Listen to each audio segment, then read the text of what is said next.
क्यों रचे जा रहे हैं? आखिर ऐसा क्या प्रधानमंत्री नरेंद्र मोदी जी ने किया है? 2014 से पहले देश में जिसकी सरकार बन जाती थी तो उसको तो मानो लूट का लाइसेंस ही मिल जाता था। परिवार, रिश्तेदार, नातेदार, चेला, चमचा मिलकर सब लूटने में जुट जाते थे, अपनी जेबें भरने का काम करते थे। और परिवार में यदि कोई मुख्यमंत्री बन जाए तो साहब कहना ही क्या है? दूर मत जाओ, जरा सैफई चले जाओ, देख आओ जाके, घर का कोई एक व्यक्ति ऐसा नहीं होगा जिसका 150-200 करोड़ का मकान बन के न खड़ा हो। यह सब होता था इस देश के भीतर। सन 2004 से 2014 तक चली दिल्ली की संपर्क की सरकार, जिसको कांग्रेस का नेतृत्व था और उत्तर प्रदेश में सपा बसपा दोनों का समर्थन था, अकेले 12.5 लाख करोड़ की लूट की। 12.5 लाख करोड़ रुपया या थोड़ा नहीं होता है। या 12.5 लाख करोड़ रुपए से इस देश की तस्वीर बदल सकती थी, तकदीर बदल सकती थी। लेकिन वो पैसा इस देश के विकास में नहीं गया, इस देश के कल्याण में नहीं लगा, गरीबों के उद्धार में खर्चा नहीं हुआ। वो पैसा कहां गया? वो पैसा इन नेताओं की जेबों में गया, इनके परिवारों में गया। कोई विदेश ले गया, किसी ने विदेश में कोठी बनाई, किसी ने भारत में कोठी बनाई, किसी ने जमीन खोद खरीदी। इस प्रकार से मित्रों लूट हुई है। लेकिन प्रधानमंत्री श्री नरेंद्र मोदी जी ने आने के बाद में इस लूट को रोक दिया।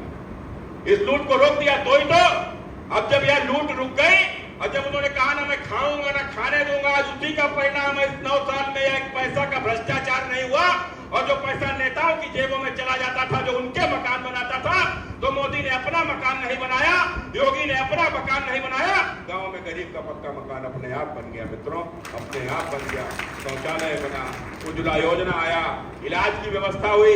यह सब इसलिए हुआ कि भारत का प्रधानमंत्री हमने ईमानदार चुना है। जब वही तो देश है आए दिन विस्फोट हुआ करते थे, वो विस्फोट होते थे, आतंकवादी आते थे, पाकिस्तान से चलकर आते थे, हिंदुस्तान में आकर घटना को अंजाम देकर चले जाते थे।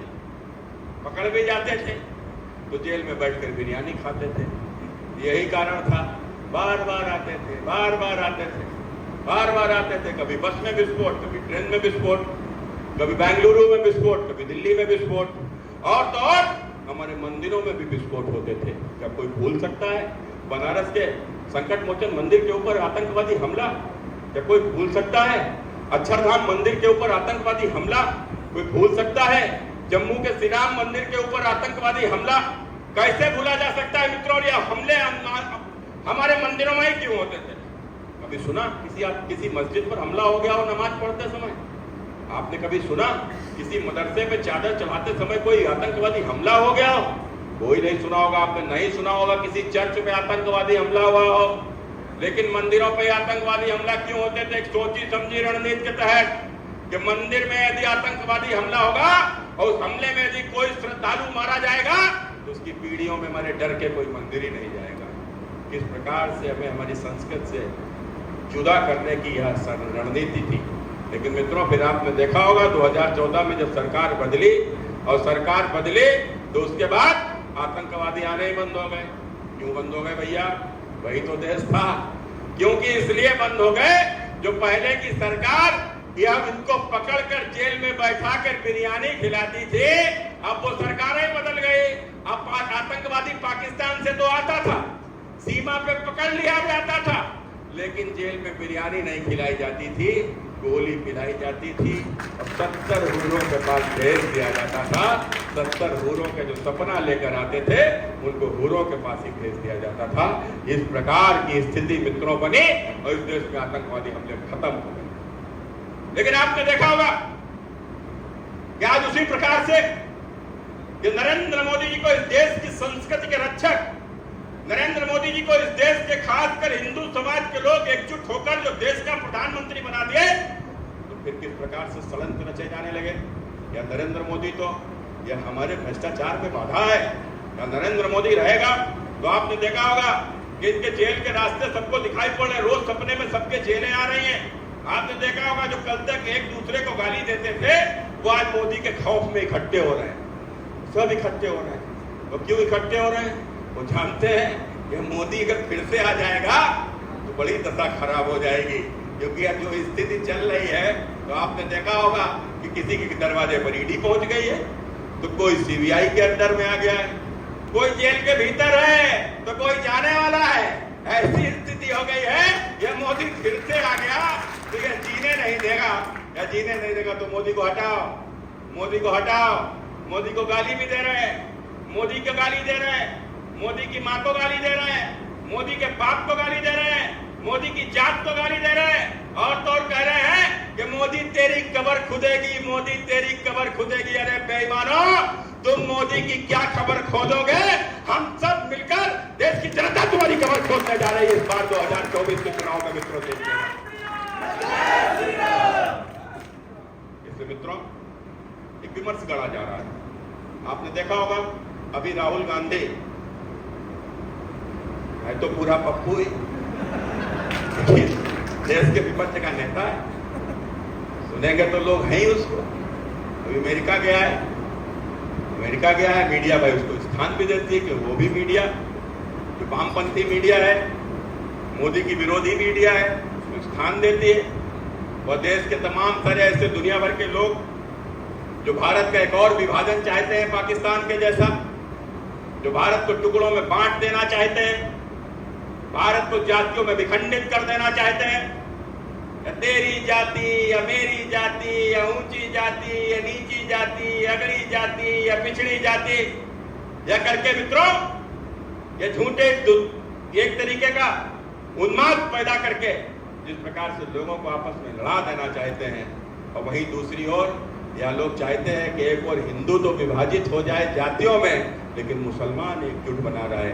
इस सोच को पाले हुए लोग आपने देखा, या राहुल गांधी जब जाता है तो वहां के ऊपर क्या बोलता है अमेरिका में?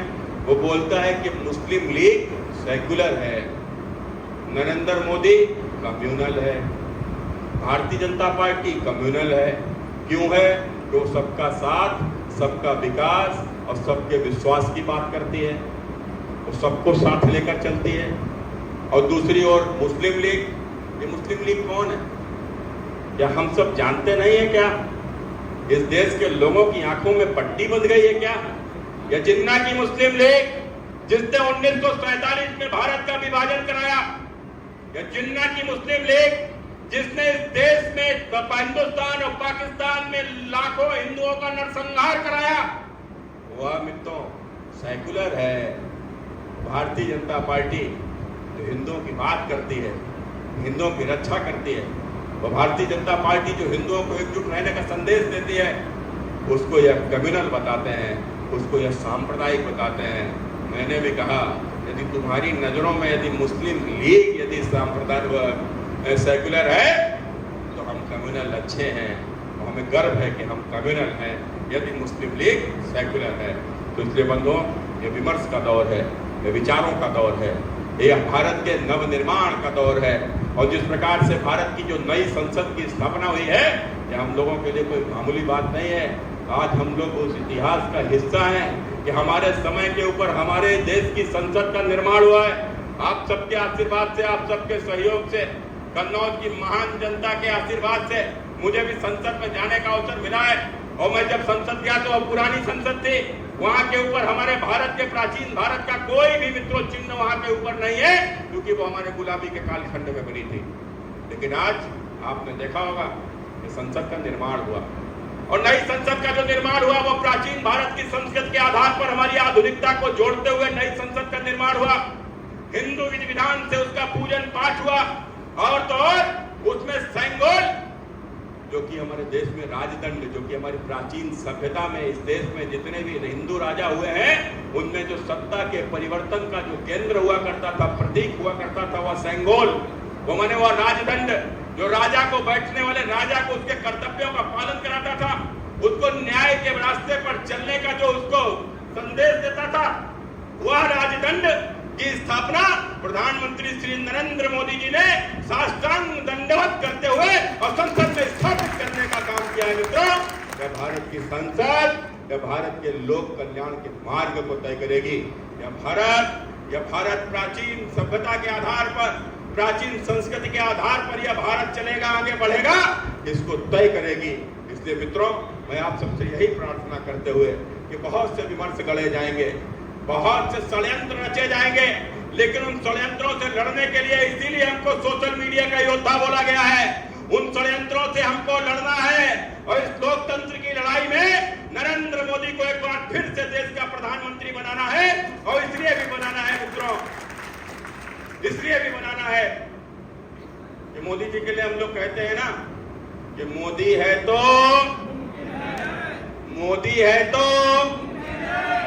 एक चीज और जोड़ दो इसमें, मोदी है तो सब कुछ है। मोदी है तो सब कुछ है, क्योंकि मोदी है तो ही योगी है, योगी है तो ही हम सब हैं, हम सबका सम्मान है और हमारा सुरक्षित भविष्य है। मोदी है तो योगी है और योगी है तो गुंडा नहीं है, योगी है तो माफिया नहीं है। मित्रों, बस यही बात कहते हुए आप सबसे कि आप सब लोग अपने सोशल मीडिया की इसी ताकत से हमारे विचार को जन जन तक पहुंचाइए। सोशल मीडिया की इस ताकत का उपयोग करके नरेंद्र भाई को एक बार फिर से पिछली बार से भी अधिक मतों से देश का प्रधानमंत्री बनाइए। बहुत बहुत धन्यवाद।